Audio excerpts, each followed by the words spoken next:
খাও দেখি আমাকে, আমি একটা খাই দেখি কেমন লাগে।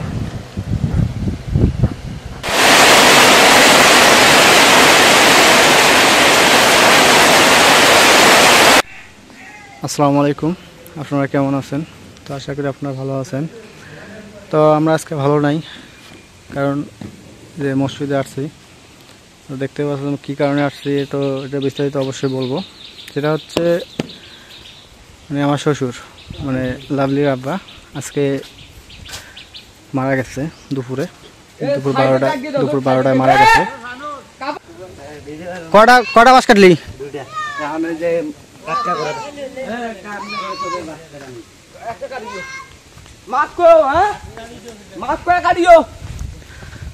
তো দুপুর 12টার দিক মারা গেছে। তো তার জানাজা হবে রাত 9:30 কারণ ঢাকা অনেকে থাকে, তারা আসতেছে। তো তারা আসলেই মাটি হবে, তো তার জন্য সবাই দোয়া করবেন।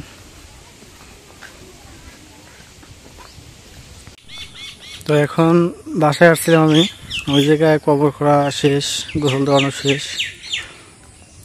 মাইকিং শেষ করলাম। শেষ করে বাসায় আসলাম, গোসল দিয়ে যাচ্ছি আবার ওই জায়গায়, কারণ মাটি হবে রাত 9:30, 9:30। তো এখন যাই ওই জায়গায়, দেখতে হবে ভালো মন্দ কী অবস্থা।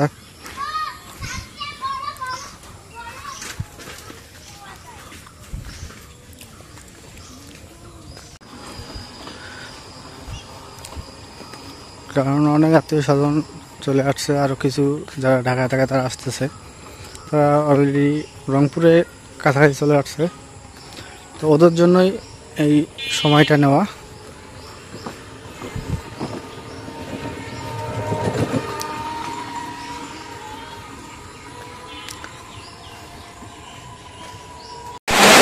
আমাদের গ্রামে প্রচণ্ড বৃষ্টি হচ্ছে, কী পরিমাণ বৃষ্টি!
তো শ্বশুরে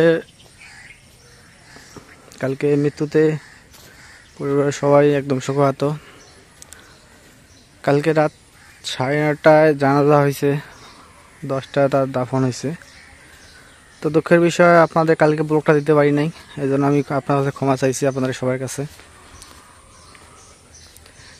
কারণ কালকে রাত হয়ে গেছে, আমি ওই জায়গায় জানাজা শেষ, মাটি দিয়ে কবরটা ক্লিয়ার করে ধুয়ে তারপর ওদের সাথে সবার সাথে কথাবার্তা বলে আস্তে আস্তে রাত 12টা বাজছে। তো ভিডিও কাজ করতে পারিনি কালকে। তো ভিডিওটা আজকে আপনাদের দিলাম, কেউ মন খারাপ করবেন না যে ভাই কালকে ভিডিওটা আজকে দিলেন। সেটা আপনাদের বললাম যে সময় কালকে মেনটেন করতে পারিনি, কালকে সারাটা দিন আমার ওই জায়গায় চলে গেছে। তো ওই জায়গার ভিডিও আমি আপনাদের সঠিকভাবে দিতে পারি নাই, কারণ মানুষের কান্না, ওই জায়গায় সবাই কান্নাকাটি করতেছে, ছেলে মেয়ে সবাই, ছেলে তো নাই, মেয়ে, এগুলো আত্মীয় স্বজন সবাই কান্নাকাটি করতেছে। তখন কী করব, দুঃখের বিষয়, ওই সময় তো আমার ব্লগ করা সম্ভব না। ব্লগ করতে গেলে মানুষই খারাপ বলবে যে সবাই শোকাহত আর এ ব্লগ করতেছে। তো দুঃখের বিষয়, আমি এই জন্য ব্লগটা করতে পারি নাই। জাস্ট খালি একটু সিম্পল, ওদের এক কথা আমি ওই আমার শ্বশুরবাড়ির ফ্যামিলির মধ্যে আমি ওই যে কালকে কোনো ব্লগে করি নাই, কবরটা দেখা সেটাও আমি দেখাতে পারি নাই। কালকে ঘটনাটা সেটা হচ্ছে, আমি একটু বাজারে গেছি, মা অসুস্থ ছিল, আমি ডক্টরের কাছে যাবো ওষুধ আনতে, বাজারে যাইনি। এর মধ্যে মাজেদা ফুয়াতো বোন, সে ফোন দিয়ে বলতেছে তো শ্বশুর নাকি মারা গেছে। আমি তাৎক্ষণিক মার ওষুধটা নিয়ে চলে আসছি। আসার পর লাভলিকেও বলি নেই, লাভলি বলতে চলো আব্বাকে দেখে আসি যায়, কারণ ওই সময় যদি বলি সে এমনিতে অসুস্থ, যদি ওই সময়টা বলি সে আবার অসুস্থ বেশি হয়ে যাবে। তো এই জন্য ওকে না বলে নিয়ে গেছি। নিয়ে যাওয়ার পর যা দেখে তো সবাই কান্নাকাটি। তারপর সেপে রাখছি, দেখার পর তো কালকে আমি নিজের দায়িত্বে মাইকিং ছাড়ছি। তারপর মানে যা কিছু অ্যারেঞ্জমেন্ট করা দরকার সেটা আমি আমার দায়িত্বে, নিজের দায়িত্বে নিয়ে এটা করছি আমি। তো আল্লাহ পাক কালকের দিনে বৃষ্টি হয়েছে, প্রচণ্ড বৃষ্টি হয়েছে। তো আমি চিন্তা করছিলাম যে রাত্রেবেলা যে কী যে হয়, তো আল্লাহর কাছে হাজার হাজার শুকরিয়া যে আল্লাহ পাক রাত্রেবেলা কোনো বৃষ্টি দেয়নি। তো সহি সালামত দাফন সম্পন্ন হয়েছে, তার জন্য সবাই দোয়া করবেন, এটাই আপনাদের কাছে চাওয়া। এখন আরেকটা আমার দায়িত্বভার পড়ে গেছে আমার উপরে, ওইটা দেখা যাক কী হয় ইনশাল্লাহ। ওটা কারণ কাউকে বিপদ দিয়ে আল্লাহ রাখে না, বিপদ উদ্ধার হয়। তো লোকটা মানে আমার শ্বশুর সবাই বলছে ভালো। তো একটা কথা, 10 জন ভালো বললে আল্লাহ পাক তাকে ভালো বলে। দোয়া করি, নামাজ পড়ে দোয়া করি যে আল্লাহ পাক আমার শ্বশুরকে যেন জান্নাতবাসী করে। কারণ সে নামাজ পড়ছে, এটা গ্যারান্টি, নামাজ পড়ছে। সে অসুস্থ হওয়ার পরও মসজিদে ধরে ধরে নিয়ে গেছে, সে নামাজ পড়ছে। তো এটাই আপনাদের কাছে এটাই চাওয়া, সবাই একটু দোয়া করবেন তার জন্য। আজকে এই কাঁঠালটা কাটে সেদ্ধ করবো, কাঁঠাল সেদ্ধ খুবই মজা লাগে। তা আজকে এই কাঁঠালটা সেদ্ধ করবো, কাটে নিই।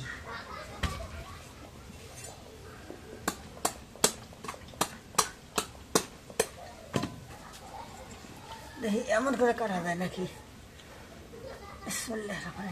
হ্যাঁ,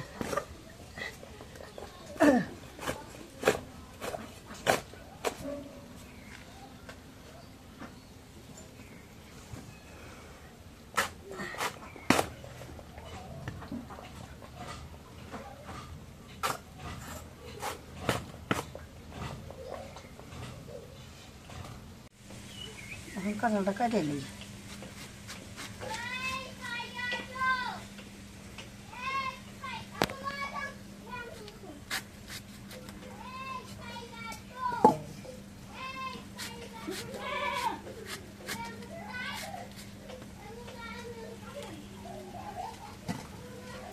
এই কাঁচা কাঁঠাল সেদ্ধটা খুব ভালো লাগে। হ্যাঁ, খুবই মজা লাগে।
এখন কাঁঠালটা কোটা হয়েছে, এখন ধুয়ে নেই।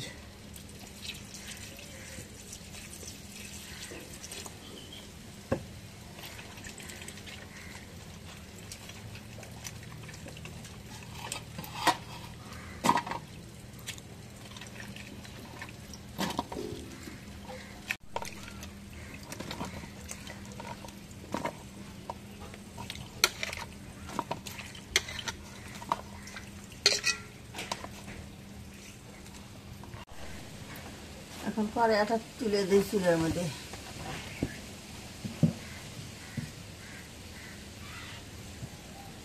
কড়াইয়ের মধ্যে পেঁয়াজটা দিই।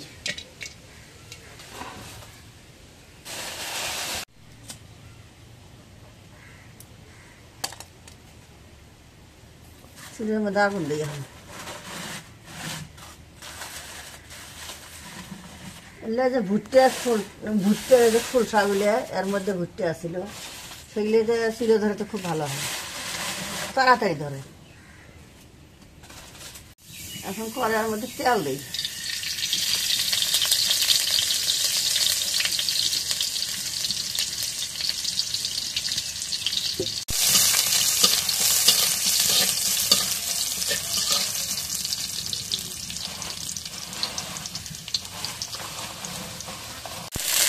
পরিমাণ মতো একটু হলুদের গুঁড়ো দিই।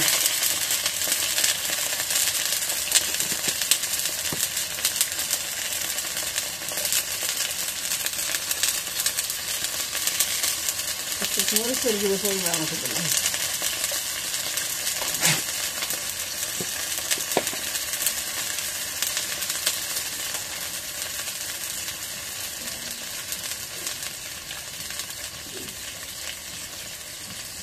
লবণ দিলাম পরিমাণ মতো।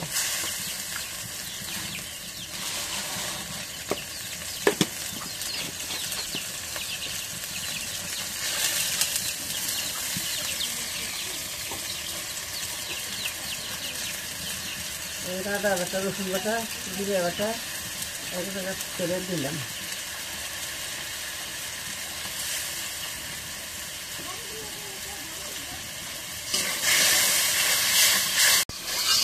এখন মশলাটা কষা নিয়েছে, এখন কাঁঠাল আলু আগলে ভেজে দিই।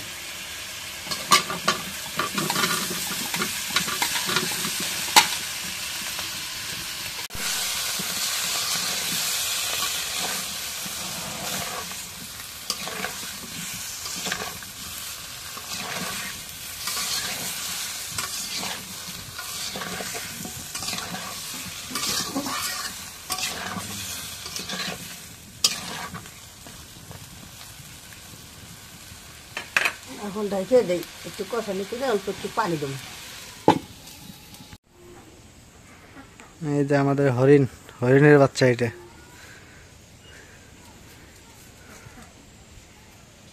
কি খবর? কি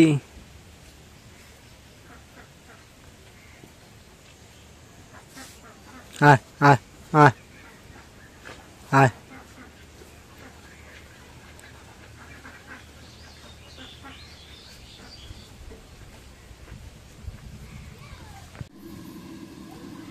এখন একটু পানি দিই।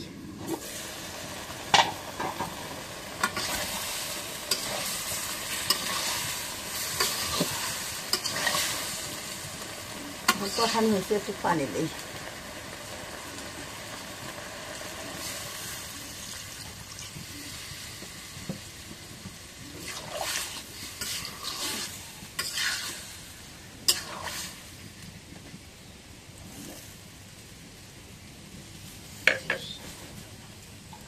ঢেকে দিই।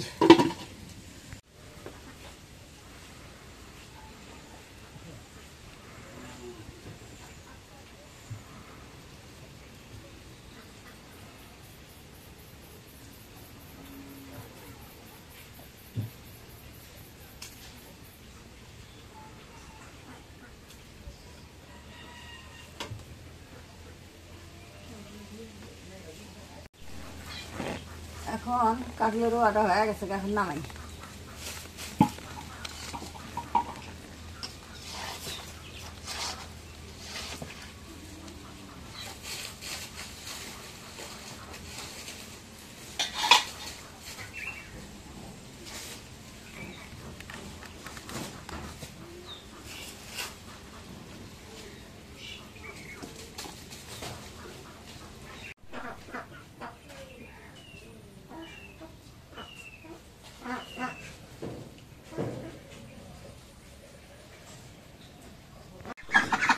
তো আমার হাঁসগুলো এই জায়গায় আটকে রাখার কারণ হচ্ছে বাড়ির পাশে সবাই ধান কাটছে, ধানের চারা কাটছে। তো ওই জায়গায় ধান খেতে নামলে ধানের ক্ষতি হবে। তো এই জন্য আমি এদেরকে একটু কষ্ট দিচ্ছি, তার জন্য ধানের কোনো ক্ষতি না হয়। এই জন্য এদেরকে যে আটকে রেখে খাবার দেওয়া হয় এই জায়গায়।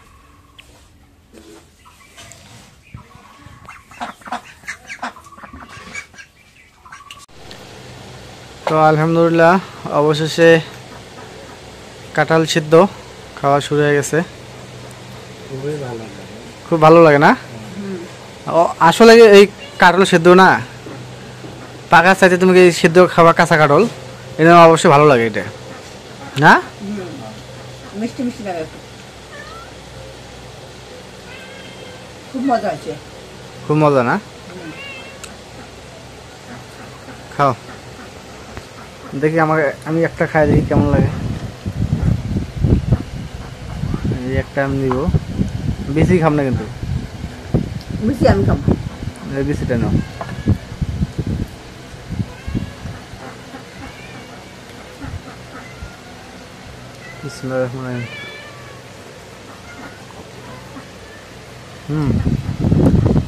আর একটা খায় দেখতে হইব।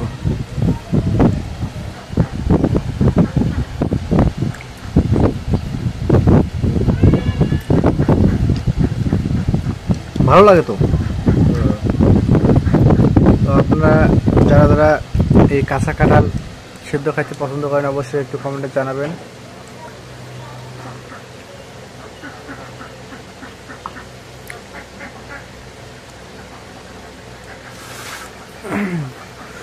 সেই স্বাদ লাগে, এই যাতে একটা নেই, বাইরে জুড়ে বাদ দিচ্ছি, নরমগুলো নেওয়া যাবে।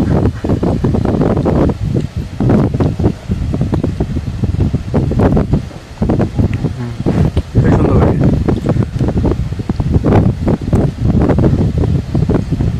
বেশি ছোট।